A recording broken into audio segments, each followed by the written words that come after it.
May mga taong nagnanasang angkinin ng mga divine will for humanity. At may mga taong nagmamagaling naman kung paano ito bubuksan. Ngunit wala naman silang kaalam-alam na ito'y nakabatay lahat sa Biblia. Dahil nga ngayong si Marcos nagpupunta doon sa Sacrifice Valley, doon sa binababaan ng espiritu. Isang espiritu, pero hindi yun ang espiritu ng katotohanan. Dahil kung espiritu ng katotohanan, ito ay nakabatay doon sa lalaki. Yun nandoong babae. At saka ang palatandaan, ang kanyang mata ay puti.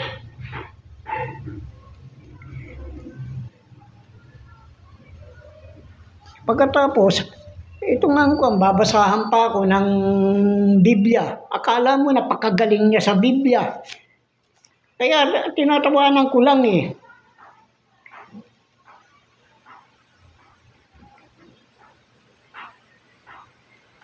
Kaya kung ano lang ang pinag-uutos sa akin, ng kataas-taasan, ito nga yung Infinito Diyos, ay na siya nakasunod sa akin, ay yung aking gagawin. Pagkatapos sasabihin itong gaga na lidimin, ako daw ang Infinito Diyos. Samantala madalas kong sabihin yung nakasunod sa akin. Kaya gumagawa lang ito ng ng ikakapahamak niya eh. Kaya wag mo akong pagyabangan. Kung talagang marunong ka sa Biblia sige nga, ito ang tanungin ko saan hinango ang pamagat ng Biblia? Pangalawa, nasaan ang kanyang kaharian at ang kanyang katwiran? Makikita mo sa Mateo 6:33. Sino-sino nangusap? Yung nagsabing lalangin natin ang tao ayon sa ating larawan at ayon sa ating wangis. Kung talagang marunong ka. Hindi ko pa alam ang ugali mo. Marami nakakarating sa akin ang sinasabi nilang pagkatao mo. Pero kung kinakailangan hihiyain kita, talagang hihiyain kita.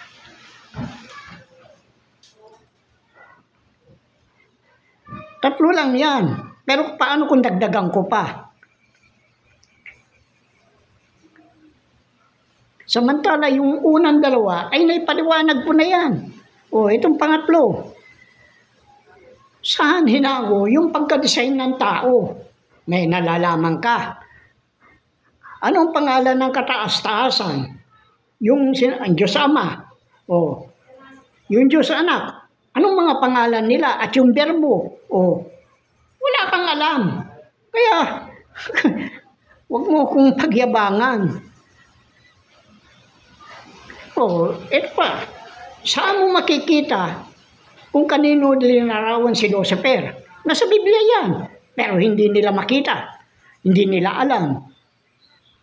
Anong pangalan ng asawa ni Cain? Emmanuel ka ng Emmanuel. Kuya Emmanuel ka ng Kuya Emmanuel. Bakit pinalitan ng Jesus? Baka naman ibang boto. Sabi mo, lilinisin mo yung boto ni Emmanuel. Baka ibang boto naman ang lilinisin mo. Naranasan mo bang makausap ang kataas-taasan? Wala ka naman tanda eh. Nakikiapid ka nga eh.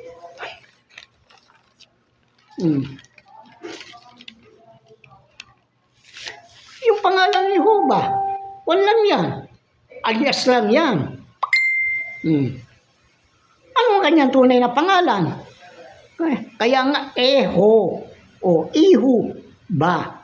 Iho ka ba? Yun ang mga katakwan dyan. Wala kang...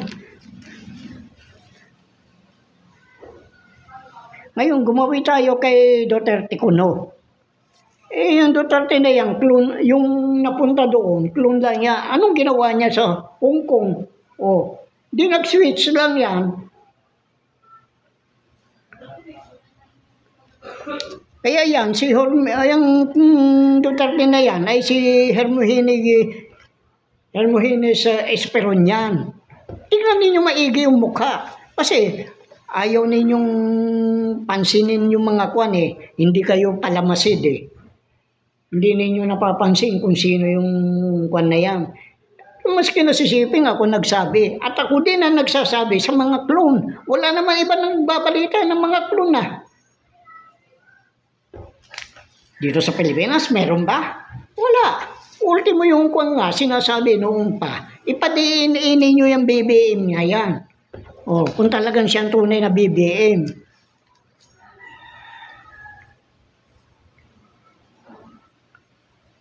Hindi natin masisi ang mga tao na kasuhan ang bugok na Duterte.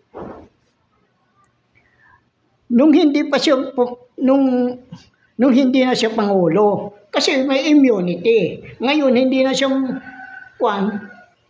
pangulo, bakit ayaw ninyong kasuhan? Ay hindi mo naman masisi yung mga tao na yan eh. Oh, kasi aski na nandyan yung human rights, wala din silbihan eh. Hindi rin niya iikwan para, kasi may pau naman eh. O bakit ayaw hindi gumawa ng paraan? Kaya, hindi ko din pinagpapaniwalaan yung mga human rights na yan eh. Dapat, silang gumawa ng kwan para masampahan ng kaso si Duterte. Pero, hindi natin alam kung ano ang plano ng kataas-taasan. Kaya nga ayaw magkwan dito yung mga tao dahil double standard. Pagkatapos sasabihin nyo na mayroon ng husgado. Mga bugok naman ng mga huwise o mga bayaran.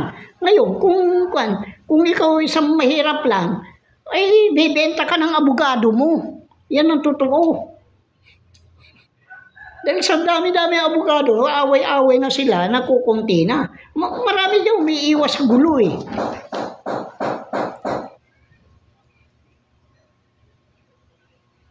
Kaya, pagkatapos sasabihin ninyo, yung due process, yung mahirap, suspect lang, ikukulong na nila. Di ba? Suspect lang, ikukulong na nila. Paano naman yung mayaman? Di maglalagay lang. Wala na. Dumating man sa husgado, magpipiyansa. Ayusin na. Wala na. Dapat yan, maski na magpiyansa, tuloy pa rin ang kaso. Hindi eh. Pag nagkapagpiyansa na, wala na. Kanila na yung pera. Kaya, pagkatapos sasabihin nyo, due process, putang ina nyo. Mga DDS na bugok.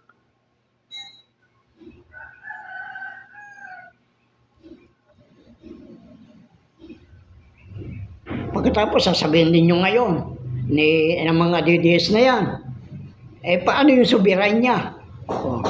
Yung soberanya, meron pa ba tayong soberanya? Ibinenta na tayo ng bugok na yan? Yung putang inang Duterte na yan, yung tunay na Duterte, ibinenta na tayo sa China. Ano ba soberanya? Pagmamalaki na natin dito, wala. Kaya nagtutulong na yung China at US upang ilugmok tayo eh. Kaya itong mga DDS na pagkatapos gusto nyo mangyari, babahaginan kayo. Mga binhi kayo ng ahas eh. Paano kayo babahaginan? Kaya nga sinabing divine. Kung divine, di banal. Binhi ng ahas. Kayo mga DDS, kayo mga BBM, mga iniidolo ninyo sila. Iniidolo mga politiko. Anong tawag doon? Divine pa ba yun? Nasaan ang divine doon? Kaya, mga kulang sa utak. Lumalabas ang kanilang kamangmangan. Napakatanga. Gunggong.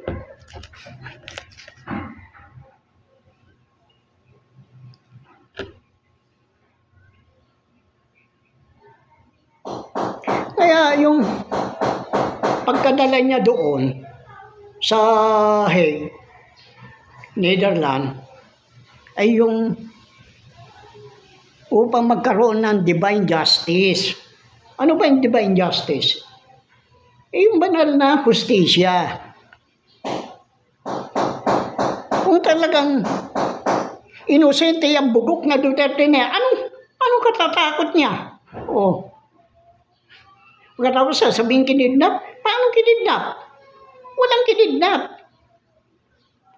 May kinidnap ba na harap-harapan pinakikita? Yan ang katangahan kasi nitong mga sinatong na ito at saka mga congressman na ito at itong mga vlogger na ito, mga mainstream media. Yan ang sinasabi ko. Lagi kong inuulit na kung nga yan. Kasama ang Congress sa pag-ratify. Sasabihin lang nito, hindi na tayo kasali. Pagkatapos pag nagipit, sasabihin niya, nagbibiro lang ako. Ganun. Ang mga palusot ng bugok na yan. Kaya nga, tapos iiyak-iyak kayo. Tangina nyo. Ang banal na hustisya ay nagpapahiwatig ng kanyang pagka-Diyos. Na nangangailangan ng walang pag-aalinlangan. Yung pananampalataya natin. Maraming Kristiyano na nag-iinteresadong malaman ang tungkol sa divine justice. Pero, naituturo ba ng mga religion? Wala, mga bugok yan eh. Ito inuugnay sa ating mundong yung ginagalawan natin. Impyerno, kapahamakan, o maaring isaayos at mabilis na paghatol. Yung kanyan, yung lumalabas na yung divine justice, yung karma. Ngayon, pag lumitaw yung kayamanan, dahil alam ko, malapit na eh. Dahil, ipapaliwanag ko ito yung panalangin para kay Duterte, Panginoong Duterte, yan. Kaya nga naipos yan eh. Ipinos yan. Natawa ko yung nagbigay sa akin, ipinos ko naman. Nandyan ang puzzle. Yung puzzle na ikinuha ni Marcos. Sa ngayon sinasabi mo na, lady men na masulat kamay, bugok ka, wala kang alam, huwag kang magmagaling.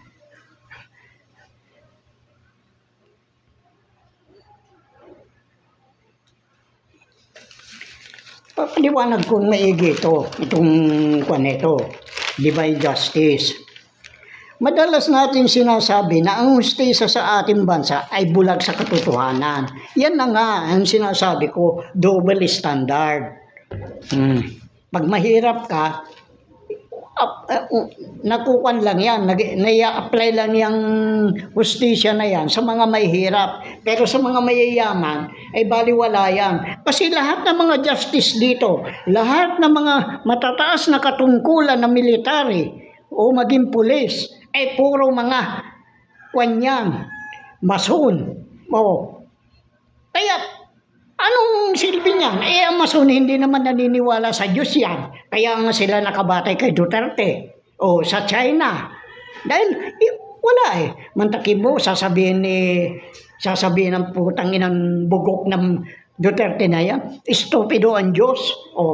Kaya, kayong mga DDS, kayong mga Marcos, ay mga binhi ng ahas. Pagkatapos, sasabihin ninyo, lahat ng tao mabibiyayaan. Di ba ini? Banal. Bakit kayo mabibiyayaan? Mga binhi ng ahas, binhi ni Satanas. Kaya nga sabi ko nga, hindi lahat na mahirap ang mabibigyan.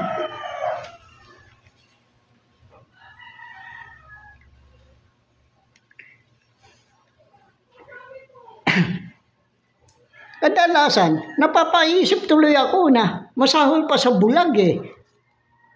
Ang ating lipunan eh.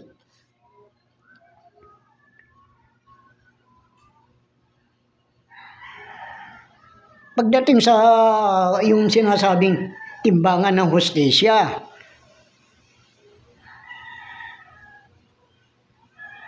kaya dahil yan sa mga ganyan, walang bagay na may tatago sa kanya. Kaya siguro sinabi ni Duterte yung estupido ang Diyos. Estupido nga kaya? Oh. Kaya nga ang mga tao natili sa kadilingan. Kasi pinagpapaniwalaan nyo, iniidolo ninyo, kapwa ninyo tao. Oh. Paano kung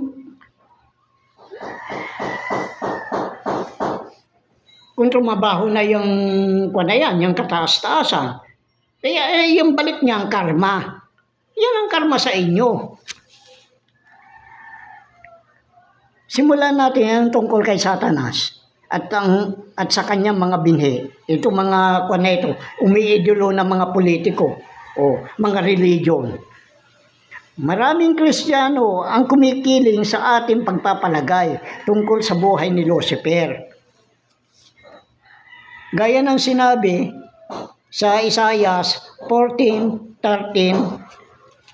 hanggang 14. Sinabi mo sa iyong sarili, ganyan sabi ni Lucifer, ako'y sasampa sa langit, aking itaras ang aking luklukan sa itaas ng mga bituin ng Diyos, at ako'y uupo sa bundok ng kapisanan at sa mga kaduluduluhang bahagi ng hilagaan. O di yung mga dulong bahagi ng kahilagaan, sino nandoon? Si Marcos at si Enrile. Ako'y sasampa sa itaas ng mga kaitaas-taasan ng mga alapaap. Ang lugar kasi ng langit na sinasabi, yung pagitan ng ulap, tubig sa itaas, yun ang ulap. Kasi pag umuulan pag hindi na makayanan yung bigat pagkatapos yung sa ibaba, yung dagat. Ay, ang pagitan niyan, langit.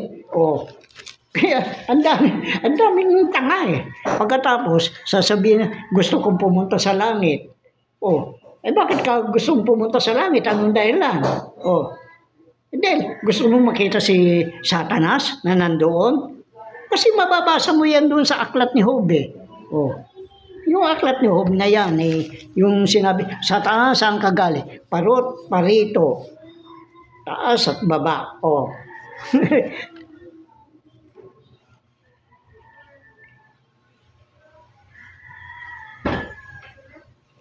Sapagkat kanyang sinabi yan, wala akong anak na mag-iingat ng alaala sa aking pangalan. Kaya nga yung cross ay siyang tinawag na monumento ni Lucifer. Pagkatapos, gaganon nyo yung cross doon sa mga demonyo, di tatawanan lang kayo. Kaya napapanood ninyo yung sa mga napapanood ninyo sa mga yung mga exorcist. Pag ginanon yung cross, tinatawanan kayo. Subukin mo ibaliktad yung cross, yung hawakan mo yung mas maikli na di lumalabas parang tabak. Yun ay ipakita mo. Kaya, ang dami yung katangahan. Tungkol naman sa demonyo ay ganito ang mga kanila naturalesa. Sila yung lumalakad sa kaluwagan ng lupa upang mag-ari ng mga tahanan dako hindi kanila. Ano yung mga tahanan dako na hindi kanila? Di yung di yung katawan tao. At sila'y kakilakilabot at nangatakot. Ang kanilang kahatulan at ang kanilang karangalan ay mula sa kanilang sarili. Sila yung doon sa Apocalypse na yung parang na mahabang buhok na parang parang yung tipaklong.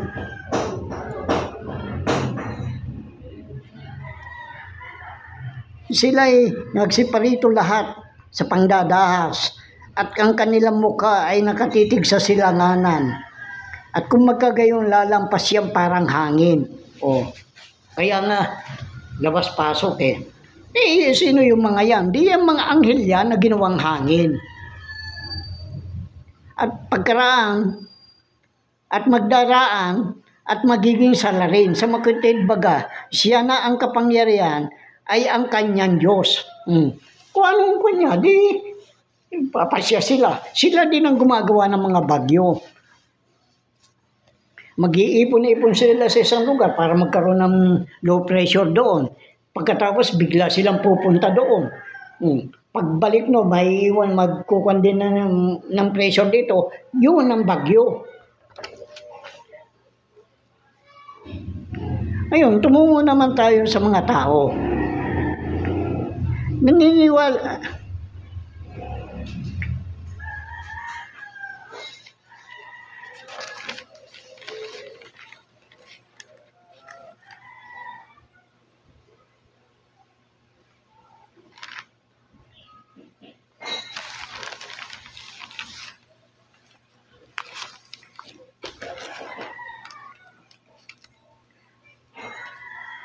So, tumungo naman tayo sa mga tao. Oh.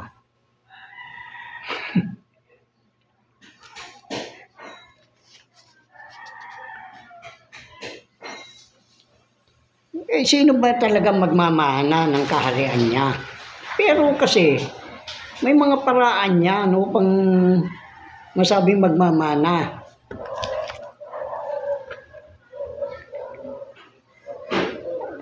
Madalas natin sinasabi, ang mga tagapagmana ay yung mga maamo, yung mga tupa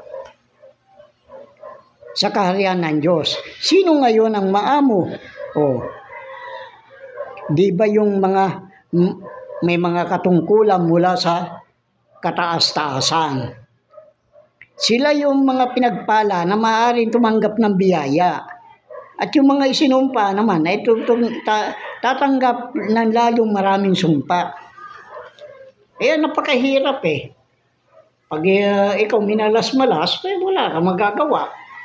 Pero kasi yung maikli lang ang buhay ng mga pinagpala. Maaaring nagkatanggap sila ng biyaya, pero maikli ang buhay nila. Pero yung mga mahabang buhay. Bakit napakahabang buhay ng masama? Kasi takot sila kay kamatayan eh. Sino ngayon ang kamatayan? Di yung Diyos ay walang hanggan Diyos. Alam mo ba yun, Lady May? Meron Diyos na walang hanggan, may walang hanggan Diyos. Kaya maraming hindi alam ang religion na akala mo napakagaling na nila. Natatawa lang ako sa mga yan eh.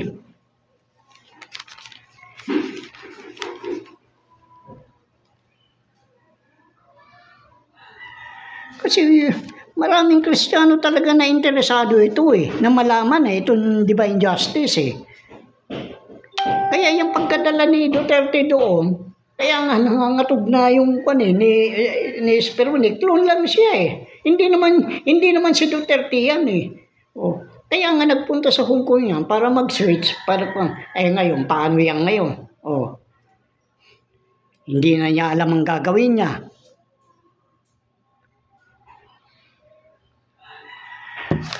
Kaya,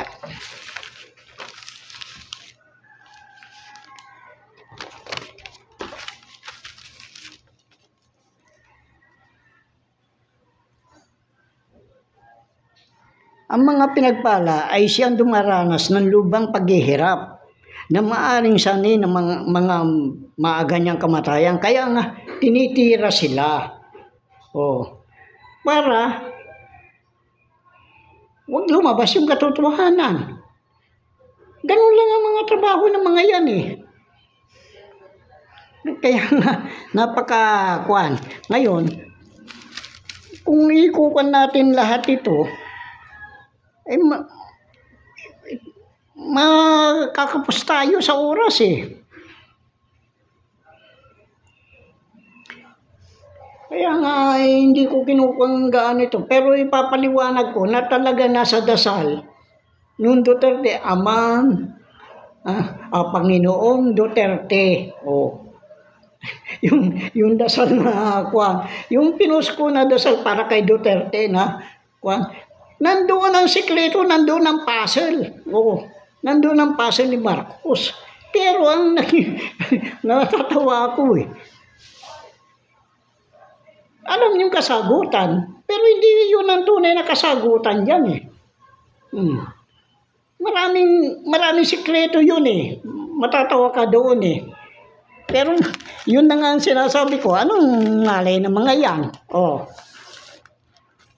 Pagkatapos tuturuan ako na yun ang paraan ng pagbubukas, yung mga handwritten document. Nako. kaya, kaya ngayong na yan, talagang hindi nakikita yung justice na yan eh. Talagang binubulag tayo na hindi natin dapat makita yung mga hustisya na yan dahil nga dyan sa na yan. Para magpatuloy ang kasamaan sa mundo.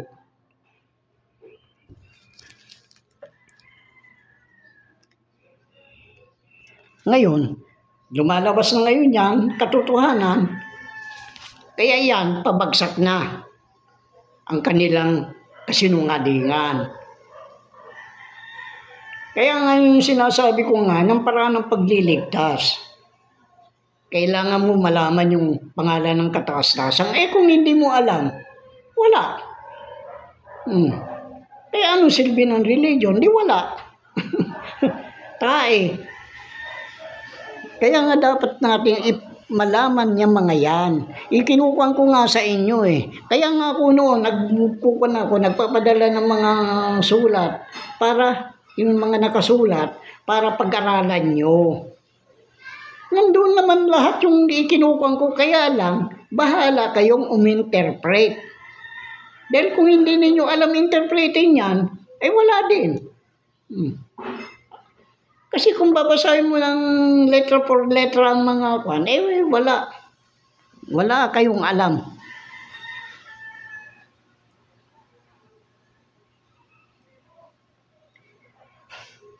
Kaya nga ang kwan yan, upang mabuksan yan, yun ang mga kukan mo. Yung mga dasal na yun. Amang Duterte bumabaka mula sa langit. At yan, nakabati talaga. Kukan ko yung maigi sa inyo. Ipapaliwanag ko para maging kwan kayo. Pero hindi ko sasabihin kung paano nangyari. Basta ipapaliwanag ko lang. Kasi doon na nga sa kwan eh. Basta yan, ang kalabas-labasan yan, kwan yan. Ang answer nung nakabatay sa red. At makikita mo yan doon sa Exodus 28.